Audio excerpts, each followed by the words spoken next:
What's the meaning of C.S. Lewis?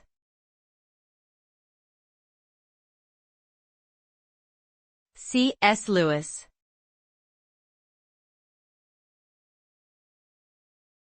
C.S. Lewis.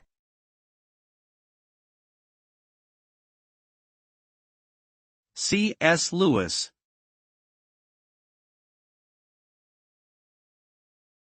C.S. Lewis.